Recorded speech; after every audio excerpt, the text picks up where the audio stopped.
Hi, I'm Steve Jones from Redgate Software, and I want to show you a demo of deploying with Flyway Desktop to a Postgres project using the state method. So I have a project here. I'll show you in another video how to set that up, but this is a state-based project because over here on the left I have the schema model and I have the deploy tab only. So I have no migrations. Now, right now it's looking at the schema model in the development database down here, and it sees no changes. So let's actually make a change. Here I am in Visual Studio Code. If you see at the bottom here, I'm connected to the development database. Let's create this new table. So we'll do that. And if I were to, let's do a select star from public.pg demo. We'll run this, and you see I get ID, name, and balance.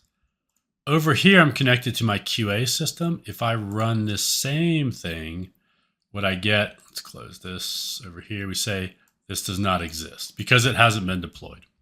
So let's deploy that. In Flyway Desktop, if I refresh this, I'm now looking at the development database and the schema model on disk and version control, and I see there's a new table here.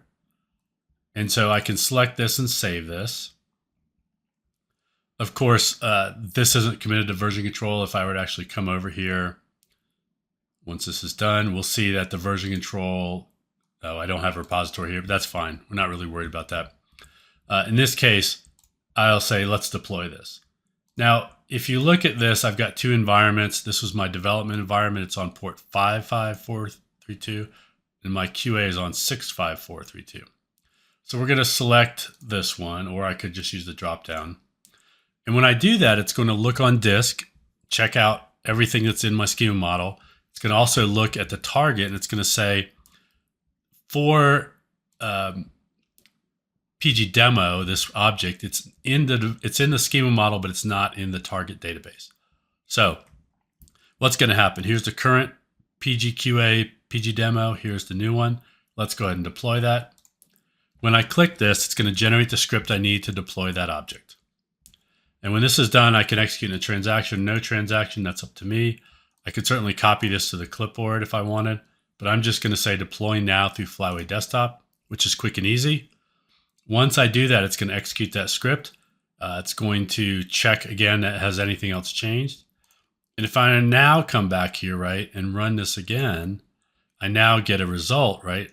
ID, name, and balance quickly in deploying things.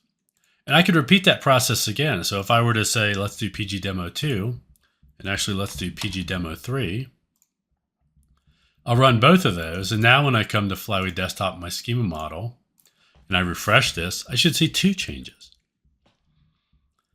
And so we'll see those two changes here. Okay, of course, I'll just save these to the project. And now if I were to go say, hey, I need to deploy these as well, it will now, again, it's remembered I had PGQA selected. I'll see two objects. I could select one and say deploy, which would give me just the script for one object or deploy that one object. Or I could select both and say deploy. And now I'll see two objects in my script, which we'll see here. And I can deploy both of those. And once I do those, which will just take a moment, now I can come in here in my QA environment and say, let's look at 2 and look at 3. Right? And so if I were to run this, I see an object. And if I were to run this, I see an object, right? And if I run them both, I think that does it. No, it doesn't do it. I don't know how to run both of them here. Maybe I select all this and say run. Yeah, so I see 2 then, right? 2 and 3. So hopefully that's given you an idea of what you can do here in Flyway Desktop to deploy to a Postgres project. And if you have any questions, please reach out to me. I'm Steve Jones for Redgate Software and SQL Server Central.